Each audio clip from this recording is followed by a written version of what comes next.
Hello students, आज हम triangles में एक्सरसाइज 7.4 स्टार्ट करेंगे। Show that in a right angled triangle the hypotenuse is the longest side. ये एक ट्राइंगल है A B C, right angled at B. Hypotenuse क्या है यहाँ पे? ए सी। ठीक है, सो आपको क्या शो करना है कि the hypotenuse is the longest side.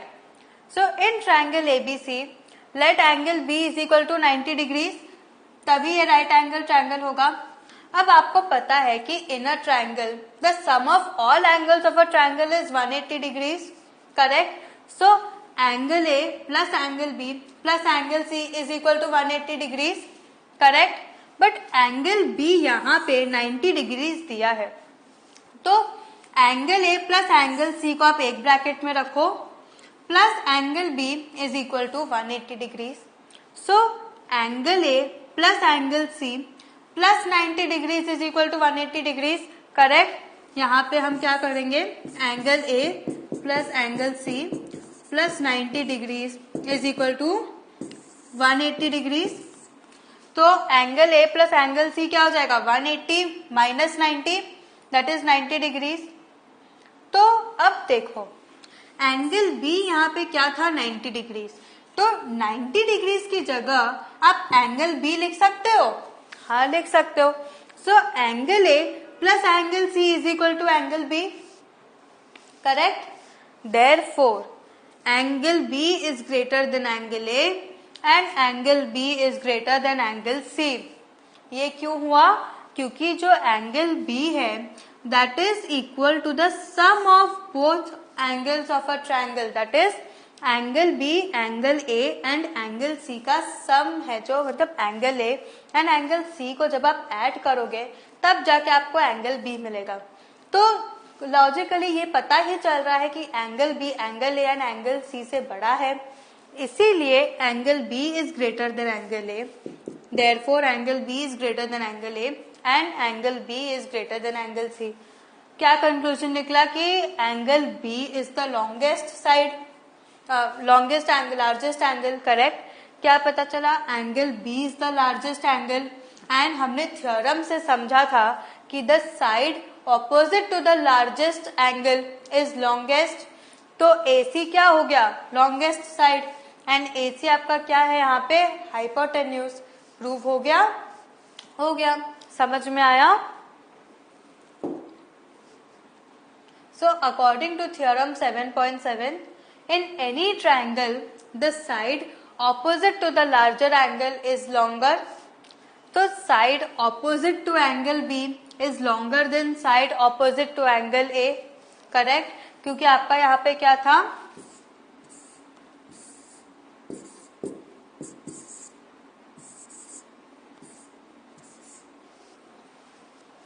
Side opposite to angle B is longer than the side opposite to angle A, correct. So that is AC is greater than BC, क्योंकि एंगल A के opposite कौन सा side है? BC। Angle B के opposite कौन सा side है? AC। So AC is greater than BC.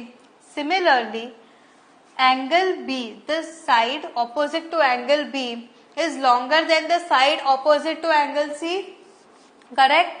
तो एंगल C के ऑपोजिट अब क्या है? AB। तो क्या हो गया? AC is greater then AB।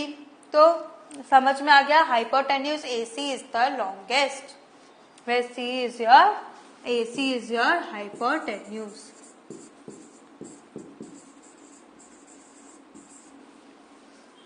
समझ में आया? हमने क्या किया?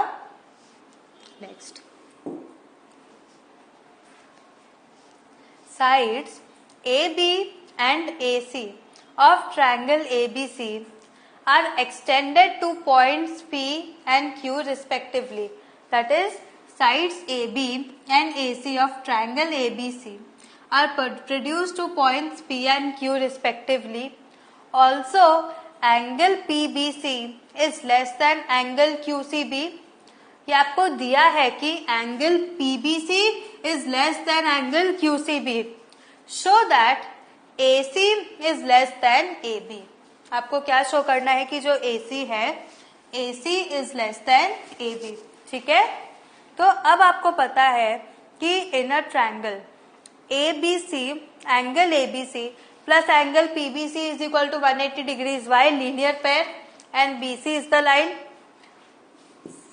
समझ में आया? Similarly angle ACB plus angle QCB is equal to 180 degrees by again linear pair. समझ में आ रहा है? बट आपको बोला है कि जो एंगल PBC है, angle PBC is less than angle QCB।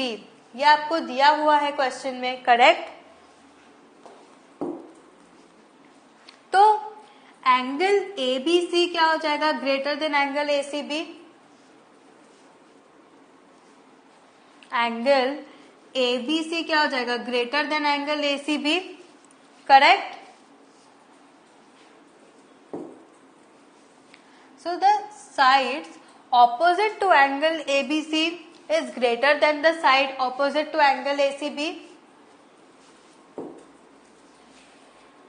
देखो यहाँ पे क्या हमने शो किया कि angle PBC is less than angle QCB। ठीक है, यहाँ क्वेश्चन में दिया है, बट हमने ये देखा कि angle ABC plus angle PBC is equal to 180 degrees. तो जब angle PBC is less than angle QCB, मतलब एंगल ABC क्या हो जाएगा? ग्रेटर हो जाएगा। So angle ABC is greater than angle ACB।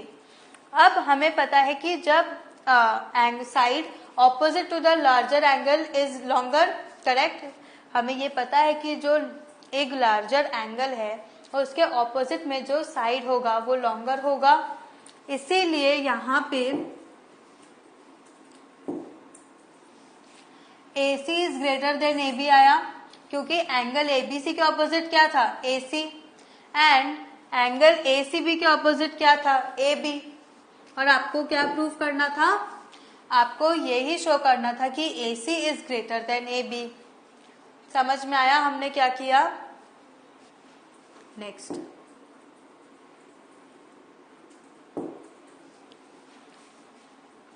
अब ये देखो, angle B is less than angle A।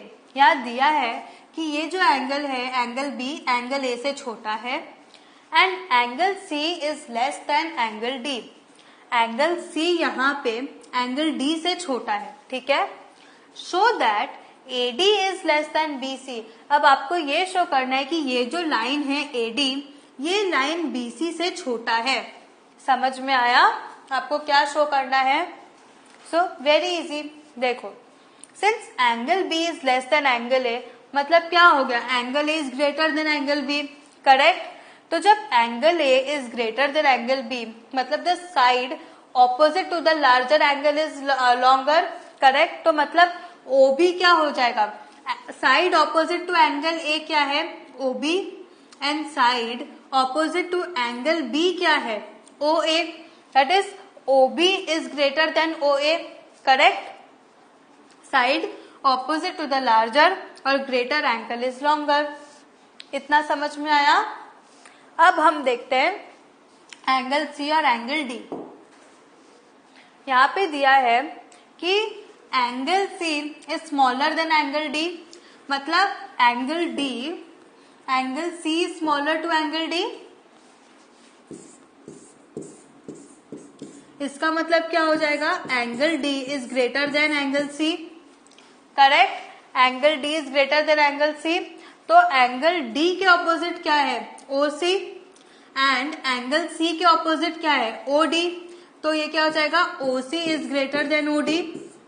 ये देखो आ गया, OC is greater than OD।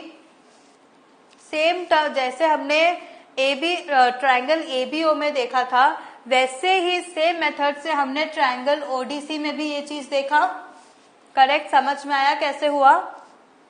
So from 1 and 2, आपका 1 क्या था? ये OB is greater than OA, 1, and 2 that is OC is greater than OD। We get OB plus OC। आपको क्या show करना? आपको शो करना है कि AD is less then BC, correct?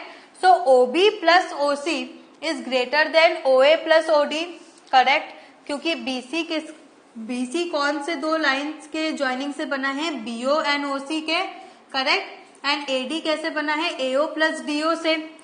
सो जब आप OB प्लस OC करोगे तो आपको क्या मिलेगा, BC, and OA plus OD करोगे तो आपको क्या मिलेगा, AD, that is BC is greater then AD और AD is less then BC, hence proved. समझ में आया हमने कैसे किया। इनइक्वालिटीज आपके पहले के प्रूविंग से डिफरेंट है। पहले में आपको रूल्स प्रूव करने पड़ते थे कि कौन से क्राइटेरिया से एक ट्रायंगल दूसरे ट्रायंगल के कॉन्ग्रुएंट है, बट यहाँ पे हम कॉन्ग्रुएंसी नहीं प्रूव कर रहे, हम कॉन्ग्रुएंसी नहीं कर रहे, हम क्या कर रहे हैं, हम देख रहे हैं कि कौन सा एंगल कौन से साइड से बड़ा है। हम ये प्रूव करें कि which angle is the larger angle, which line is the longer line. समझ में आया। तो इसीलिए यहाँ पे कॉन्ग्रुएंसी का मेथड नहीं यूज होगा। हमने जो लास्ट सेशन में जो थ्योरम्स देखे थे, हम उस थ्योरम के बेसिस पे हम यहाँ पे शो करेंगे कि कौन सा एंगल बड़ा है, कौन सा लाइन बड़ा है, कैसे। समझ में आया। सो अच्छे से ध्यान रखना, दो चीजों को मिक्स मत करना। What have we learn today, हमने आपका एक्सरसाइज स्टार्ट किया। नेक्स्ट सेशन में हमारा ये चैप्टर कंप्लीट हो जाएगा। चैप्टर कंप्लीट होने के बाद आप खुद से एक्सरसाइज को बिना अपना हमारा सेशंस देखे आप सॉल्व करना, एंड उसके बाद सेशंस देख के फिर से आप चेक करना कि आपके आंसर्स करेक्ट है कि नहीं। ठीक है। Have a good revision. Thank you.